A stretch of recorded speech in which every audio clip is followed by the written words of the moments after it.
All right, let's bring in my fabulous Thursday panel. Lots to talk about. The one and only Jane Marwick, who had an uptick in her radio ratings. See, you didn't know that she was on radio. I know she's on radio. WA broadcaster, Thanks. Sky News host, and also columnist at the Adelaide Advertiser, Caleb Bond. Well done, Jane. You know, Alan Jones in the making, hey?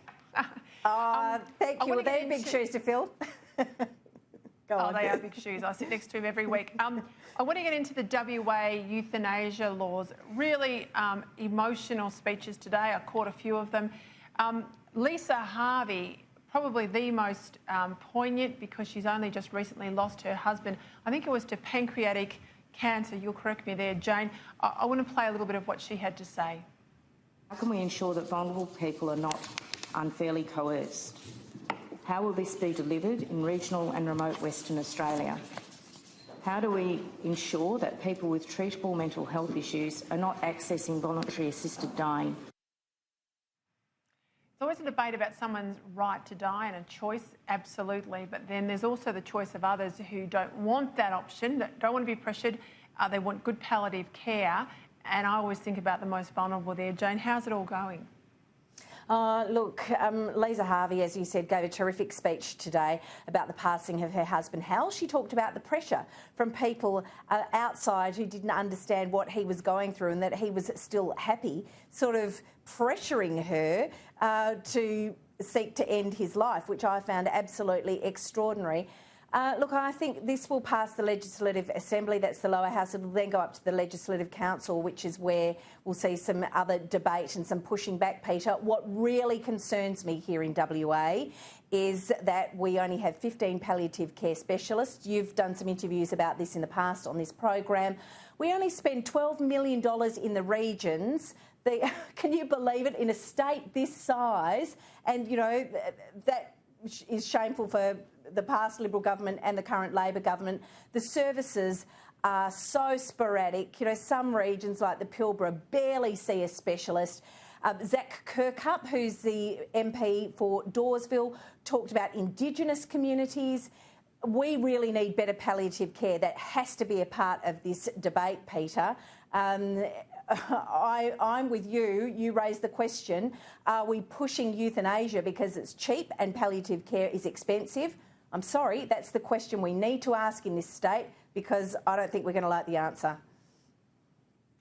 Yeah, that's the worry. Caleb, I want to move to another issue. Scott Morrison's on his way to East Timor, 20 years on from the referendum they had for independence, and obviously Australia played a great part in the circumstances that followed there to their nation. He'll be there. One of the issues is the development of their resources. They need support, so say some, including Steve Bracks, who's been a consultant to PNG, to East Timor. The real worry, though, is that they'll go to China. Now, we're hearing this with every little country in our region. If we don't step in and loan them more and more millions, they'll go to China, or we'll go to China if you don't do what we're told, Australia. Is this the new bargaining chip? I guess in part it is a new bargaining chip, but the problem is that China does have the wherewithal to bail these countries out and help them out.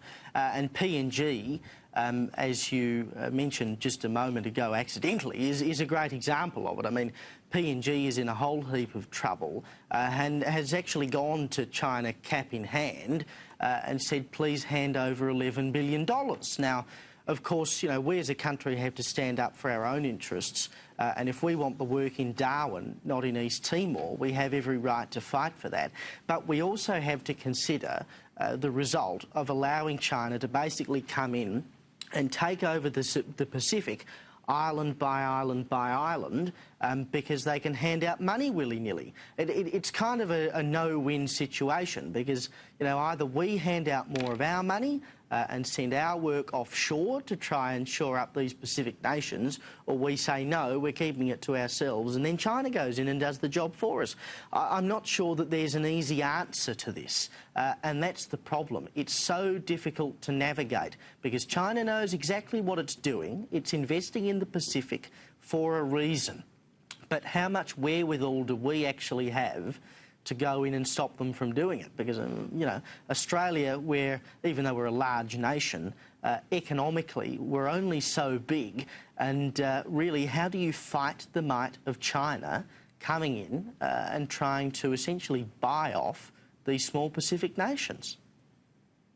I mean, the circumstances there is the Greater Sunrise Basin, and you know, the royalty split was 50-50, Australia and East Timor. It's now 70-30 after a boundary change in East Timor's favour. Jane, with 70% of the largesse coming out of those oil fields, surely they can have a private partnership with an entity to develop on the basis of the revenue that's likely to come. Yeah, surely they can, Peter. But I think that you've hit the nail on the head when you talk about, is this the discourse that we're having now? Is the begging bowl going out in this region? Is it Australia? You put up the money and you help out more and more and more, or we'll go to China. And this is what, of course, the Prime Minister, we won't see it outwardly, but this is what he will be facing. These are the sorts of things, the discussions he'll be having behind the scenes when he goes to East Timor tomorrow, Peter. Before we go, I quickly want to put up a graphic there of a bathroom at Prime Minister and Cabinet Department of.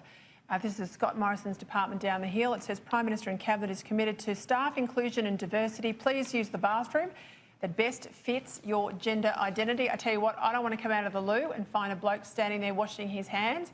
I don't know that many women do. I don't mind if there's a single toilet and male or female can go in and use it and close the door by themselves, but I don't want a whole lot of blokes at the basin when I leave a public toilet. But in any event, nor does Scott Morrison, because he had this to say. Honestly, this is why we call it the Canberra bubble. It's ridiculous. I don't think this is necessary. I think people can work out which room to use. What's your concern? Well, I just don't think it's necessary. I mean, it's over the top. It's just, you don't need to do this stuff. It's just political correctness over the top. It's just not necessary. And we've got a pretty clear view about this, and I'm sure this will be sorted. So what, the signs are going to go? No, that's what I expect. Yeah, I knew you'd like that definitive statement of fact. Jane Marwick, Caleb Bond, thanks very much for your time tonight.